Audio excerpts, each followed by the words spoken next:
Hades is one of my favorite indie games of all time. Knowing the internet, I'd like to emphasize the keyword favorite and not best. Anyway, since it exploded onto the scene, we've seen wave after wave of indie clones trying to surf that isometric action roguelite tsunami. And yeah, I can already hear the keyboard warriors warming up their "stop comparing everything to Hades" comments, but let's be real. Intra-genre comparisons exist because they're a shorthand way to help us understand what works and what to expect. So just let me cook here. Lost in Random: The Eternal Die might be fashionably late to the party, but it brings its own distinct flavor to the table with dice mechanics that actually feel integral to the combat loop and an intriguing run-specific mechanic. If you're completely burned out on roguelites, this won't magically cure your fatigue, but I genuinely think its twists make it worth a shot, especially if you dig games where RNG is both a system and a meta-narrative concept worth betting on. So what exactly is Lost in Random: The Eternal Die? Well, it's a spin-off of the 2021 action-adventure game Lost in Random. This time you're playing as Queen Alexandra, the actual villain from the first game, alongside her sentient dice companion Fortune. Your arsenal includes 4 distinct weapons, each with its own moveset and upgrade paths, in-game relics to shape your build, cards that act as special abilities, and that throwable dice companion that can gain wild properties mid-run. You'll battle these wonderfully Burton-esque nightmare creatures across 4 procedurally generated biomes, all while chasing this concept of a paradise free from random's rules, which, yes, is absolutely a pun on pair of dice. And fair warning, both the game and this script will lean hard into dice and gambling puns. I'm not sorry. Here's the setup. Queen Alexandra once ruled the kingdom of random using the black die, this ancient relic of ridiculous power that would dictate the game world inhabitants' lives as if they were subject to a twisted board game until everything went, well,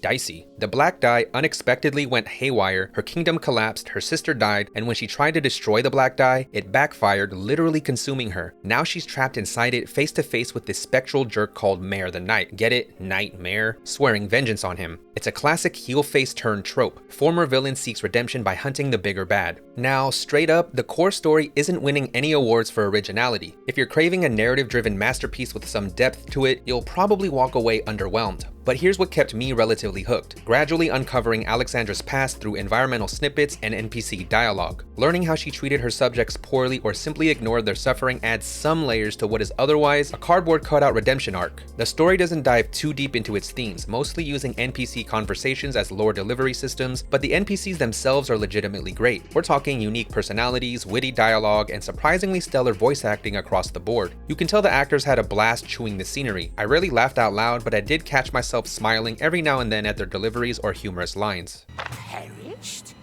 Liar! Heathen! They are called the Eternal, and not the temporary heads of 3 for a good reason!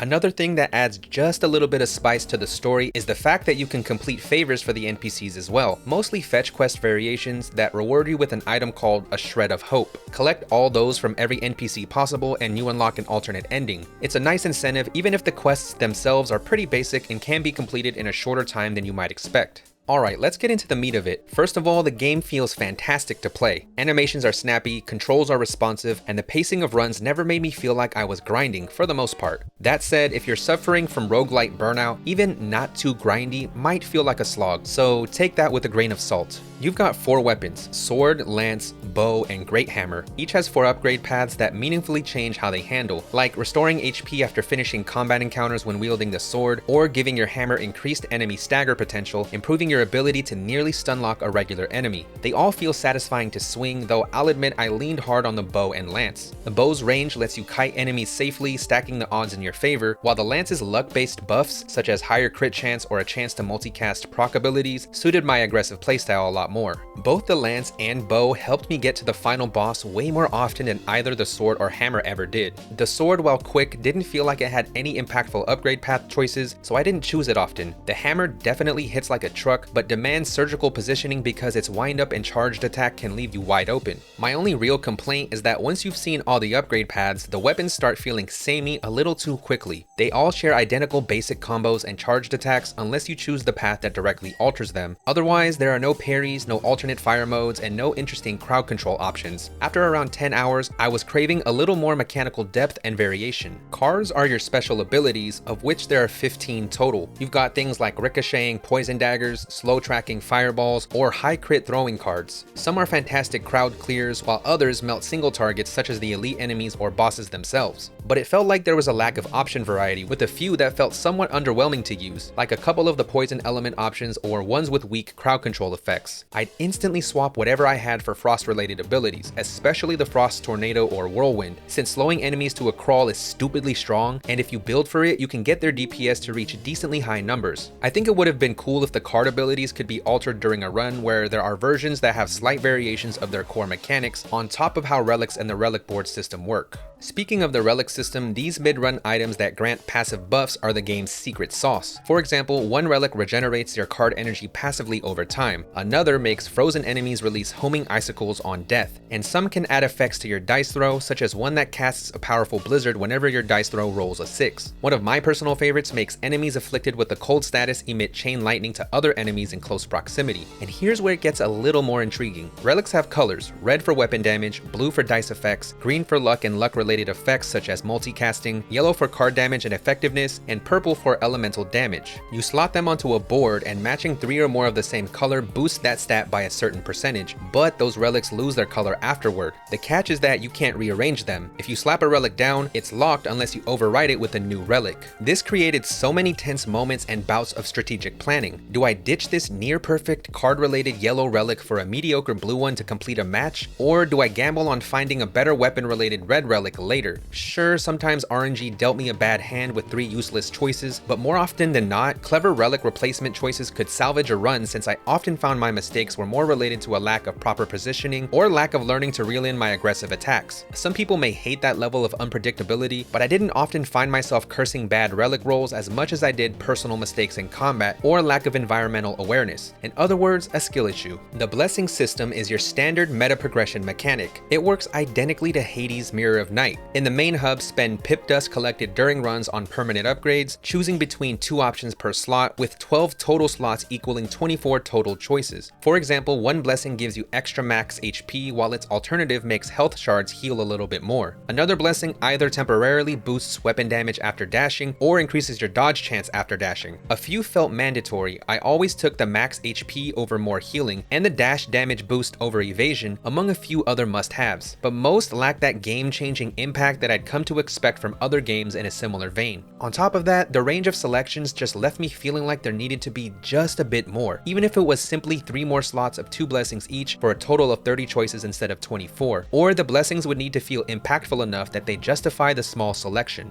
Enemy variety is actually pretty solid. You've got some examples like cowardly mind layers who create a trap hellscape you have to focus on avoiding, burrowing backstabbers, and aimbot snipers with insane target tracking skills, all designed to disrupt your flow. Bosses are mostly fair and exhilarating to fight, except for Biome 3's sadistic choice of forcing you to fight 2 separate bosses before continuing on to the final biome. If your build isn't online by then, prepare for a lot of pain due to the moderately abrupt difficulty spike. The level design and points of interest are also 2 minor highlights. One example is the dice rolling minigames that have a random chance of appearing across all biomes during a run. They're thematically on point in a sort of Inception dream within a dream type of way, kinda sorta. In one room, you roll low to win big rewards as a giant piece moves across spaces that contain things such as extra gold, max HP bonuses, and a free relic chest. In another, you gamble on surviving escalating enemy waves based on your roll. It's all RNG as both mechanic and narrative glue, and it just works. Visually, this is a Tim Burton gothic fairy tale aesthetic, with all aspects of visual design being charming, slightly creepy, and vaguely resembling board games and their pieces in appearance. Jagged landscapes, grotesque character designs, and a color palette drowning in murky purples and sickly greens. Even the slightly generic archetypal biomes, your decaying castles, toxic swamps, icy peaks, feel fresh thanks to the art direction. The sound design is surprisingly satisfactory with a modest crunchiness to it. The music fits the vibe with its whimsical nature and music box creepiness, adding to the game's atmosphere, but don't expect any earworms. Where it shines is combat feedback, the clatter of the dice landing, the punctual impact of card abilities, the visceral crunch of a charged hammer blow, all tactile and satisfying. To sum it up, Lost in Random: The Eternal Die is a solid roguelite with a killer aesthetic and one genuinely innovative mechanic in the relic board system. Combat feels buttery smooth, the dice systems, while occasionally frustrating, are thematically appropriate in all the ways, and the NPCs are charming and wildly peculiar, but it plays things safe where it counts. With only 15 cards, samey weapon kits, and a seemingly low range of incremental blessings, the build variety doesn't hold up against genre titans like Hades. You'll start feeling the repetition between hours 10 to 12. All in all though, if you love mechanically polished roguelites, dig Burton adjacent visuals and animation, or the relic system sounds kinda intriguing, it's absolutely worth your time, especially at its $25 price point. The relic matching alone had me hooked for nearly 15 hours, so there's that. But if you need deep narratives, close to groundbreaking innovation, or prefer a wider range of gameplay altering mechanics options, temper those expectations accordingly. If you're also wondering how the end game is, there is a Hades heat system inspired mechanic where you can crank up the difficulty with things like extra enemy HP or explosion on death, to name a couple, but it lacks the modular depth of something like Hades' Pact of Punishment. At the end of the day, I still enjoyed my time with it. Stormteller Games took a gamble blending roguelite action with their established world, and while it doesn't hit a royal flush, it's still a damn strong hand. If you appreciated this review, please like the video and subscribe to the channel for more indie game coverage. It genuinely supports the channel and helps it grow. And if you're feeling social, drop a comment below. Will you be rolling the dice on this one, or are you saving your chips for something else? Let me know. Catch you in the next video. Peace out.